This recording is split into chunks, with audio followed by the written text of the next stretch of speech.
네, 혹시 여러분은 드라마를 좋아하시나요? 저는 사실 드라마보다는 영화를 좋아합니다. 왜냐하면 드라마는 한 편, 다음 편이 늦게 나오기 때문이죠. 너무 내용이 궁금해서 차라리 종영한 뒤에 저는 드라마를 보곤 합니다. 혹시 그렇다면 여러분은 얼마 전에 종영된 이태원 클라스라는 드라마를 본 적이 있으신가요? 이 드라마는 주인공 박세로이가 전학을 오게 된 첫째 날 힘없는 학교 친구를 위해 이유 없이 괴롭히는 권력제 아들을 폭행하는 사건이 벌어지면서 시작하게 됩니다. 결국 태아 위기에 몰린 박세로에게 권력자는 자신의 아들에게 무릎을 꿇고 사죄를 하라고 합니다. 과연 이 이야기의 결말은 어떻게 될까요? 제가 드라마의 영상을 준비했으니까요. 한번 보도록 하겠습니다. 위해서 수십 년간 못 받쳐 일했던 회사에서 퇴사를 선택합니다. 어쩌면 우리는 박세로이 같은 삶을 살고 있을지도 모르겠습니다. 하나님의 뜻대로 살아가는 우리 앞에 세상의 유혹과 시험이 몰려올 때가 있습니다. 때로는 거짓과 속임수로 가득 찬 세상에서 실패와 절망이 눈앞에 몰려올 때도 있습니다. 더 나아가서는요, 우리는 매일매일 전쟁 같은 삶을 살고 있습니다. 가깝게는 코로나19와 싸우고 있고, 직장에서는 동료, 상사 또는 후임의 시기와 질투를 당할 때도 있습니다. 가정에서는요, 사랑하는 자녀들과의 마찰이 있을 때도 있고요. 재정적인 문제로 어려움에 처할 때도 있습니다. 공부하는 이들은 자기와의 싸움을 매일매일 치러가고 있습니다. 즉, 전쟁 같은 매일매일을 보내고 있다는 것이죠. 혹시 여러분은 이태원 클라스를 보면서 그런 아버지를 부러워하셨나요? 부러워하지 않으셨으면 좋겠습니다. 우리에게는 우리 아버지 하나님이 있기 때문입니다. 우리 하나님 아버지는요, 퇴사 대신에 그 수많은 적들과의 전쟁을 선택하셨습니다. 그리고 여호수아는 그 하나님과 함께 승리하였습니다.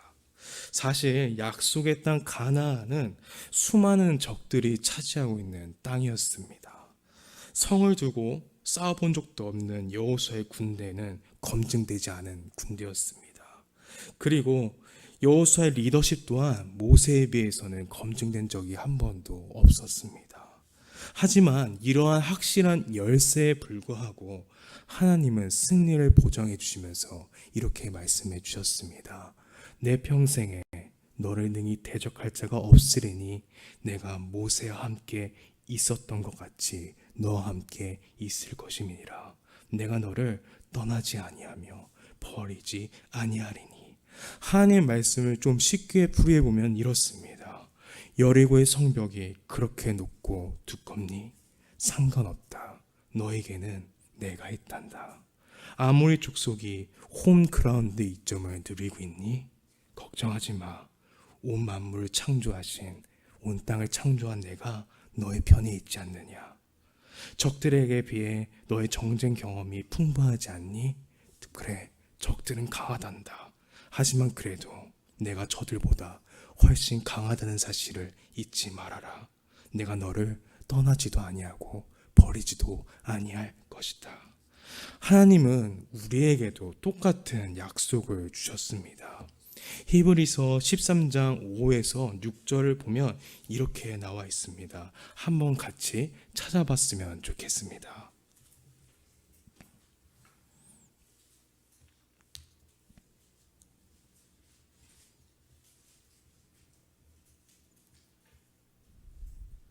네, 다 찾으신 줄 알고 제가 읽도록 하겠습니다. 그가 친히 말씀하시기를 내가 결코 너희를 버리지 아니하고 너희를 떠나지 아니하니라 하셨느니라. 그러므로 우리가 담대히 말하되 주는 나를 돕는 이시니 내가 무서워하지 아니하겠노라. 사람이 어찌 내게 어찌하리요 하노라. 그런데 저는 이 문구를 보면서 조금 의문이 들었습니다. 바로 사람이 어찌 내게 어찌하리요. 이 대목이 쉽게 수긍이 되지 않았습니다. 사람이 어찌할 수 없다고요? 무슨 소리입니까, 하나님? 수많은 사람들이 우리를 속이고 우리에게 상처를 주고 때론 우리를 협박하고 두렵게 하는데 하나님, 대체 이게 무슨 말씀이십니까? 하는데 그 앞에 새로운 단서 하나가 보였습니다. 주가 우리를 도우시니. 주가 우리를 도우시면 그 누구도 우리를 어찌할 수가 없습니다. 이 구절에서 돕는 이에 해당하는 헬라어는 외침을 의미하는 보에와 달리다를 의미하는 테오가 합쳐진 보에 토스입니다. 즉 다시 말해 우리에게 도움이 필요하면 하나님이 큰 소리를 지르며 달려오신다는 것입니다. 나의 사랑, 나의 어여쁜 자야, 내가 너에게로 간다. 내가 너를 버리지 않았단다. 하나님은 우리를 절대 버리시지 않습니다. 그분은 쉬지도 졸지도 않으십니다. 심지어 휴가를 떠나서 자리를 비우지도 않습니다. 우리 곁은 잠시도 떠나시지 않습니다. 고용시장이 불안하신가요? 공무원 경쟁률이 높으신가요? 지금까지 이뤄놓은 게 아무것도 없으신가요? 하지만 하나님이 우리를 도우십니다. 적혈구 수치가 높으신가요? 질병이 있으신가요? 걱정이 이만저만이 아닐 것입니다. 하지만 우리를 지으신 하나님이 우리의 곁에 계십니다. 몇 달째 세계가 바이러스로 인해 고통받고 있습니다. 확진자가 사라지지 않고 있습니다. 어려운 상황이 계속되고 있나요? 하지만 온 세상 창조주 전능하신 하나님이 우리를 버리지도 떠나지도 않고 지키고 있다는 것을 기억하시길 바랍니다.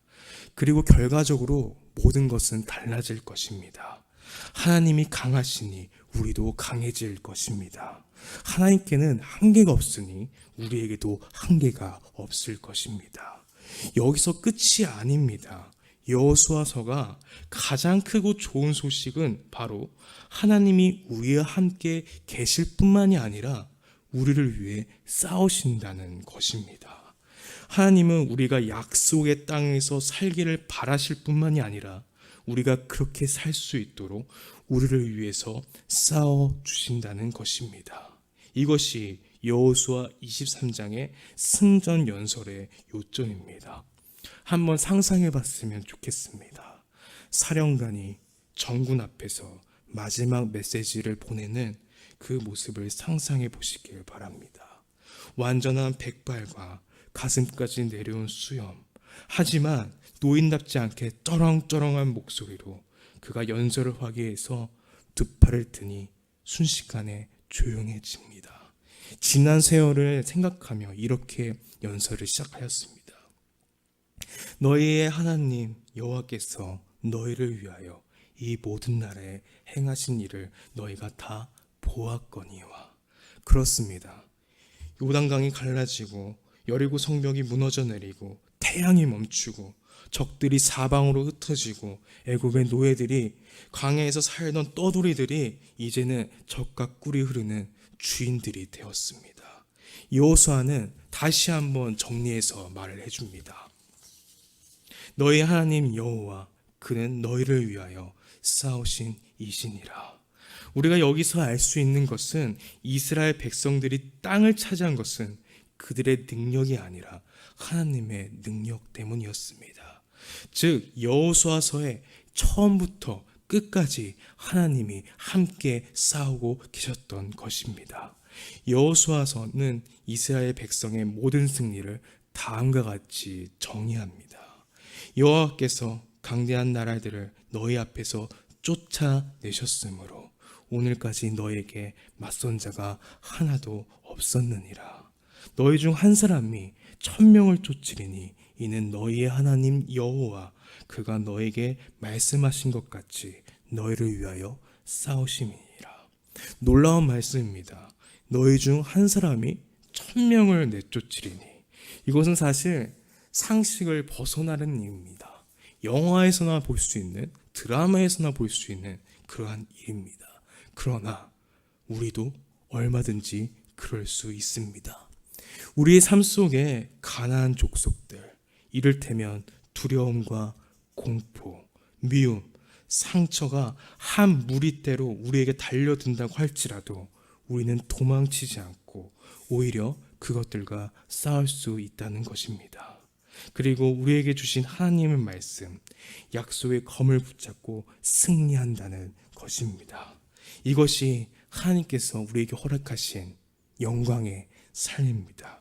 우리는 두려움에 떨도록 창조되지 않았습니다. 과거에 질질 끌려다니는 삶은 우리에게 어울리지 않습니다. 우리는 죽지 못해 살아가는 존재 또한 아닙니다. 다시 한번 이야기하겠습니다. 하나님이 우리를 위하여 싸우십니다. 대체 그렇다면 하나님이 무엇을 위해서 싸우시는 것일까요? 바로 우리의 건강, 가족, 믿음, 회복을 위해서입니다. 인생의 상황이 등을 돌리고 계신가요? 누군가 우리를 깔아뭉개고 있습니까? 빠듯한 우리의 삶을 더 힘들게 하는 무언가가 있으신가요? 물론 괴롭고 힘들 것입니다. 하지만 하나님이 우리를 위하여 싸우시고 계십니다.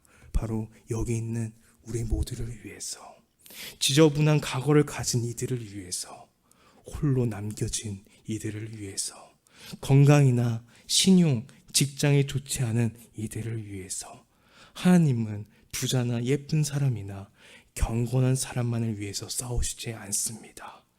누군가가 달려와서 든든하게 지켜주기를 원하시나요? 누군가가 우리를 위해 맞서주길 원하신가요? 누군가가 우리를 야단친 사람을 야단쳐 주기를 원하시진 않으신가요? 하나님이 우리를 위해서 그렇게 해주셨습니다. 하나뿐인 아들을 보내셔서 우리의 영혼을 위해서 싸우셨습니다. 예수님은 광야에서 마귀에 맞서서 우리의 평강을 위해서 싸우셨습니다. 십자가 위에서 우리의 죄를 대신에 돌아가실 때는 우리의 구원을 위해서 싸우셨습니다. 우리를 인도하고 강하게 하고 위로할 분으로 성령을 보내셨을 때는 우리의 삶을 위해서 싸우셨습니다. 가나안 정복이 끝나갈 무렵 여호수아 이야기의 서술자는 이스라엘 백성이 정복한 왕들을 차례로 나열합니다. 그런데요, 그 방식이 매우 흥미롭습니다. 다 같이 한번 여호수아서 12장 한번 보도록 하겠습니다.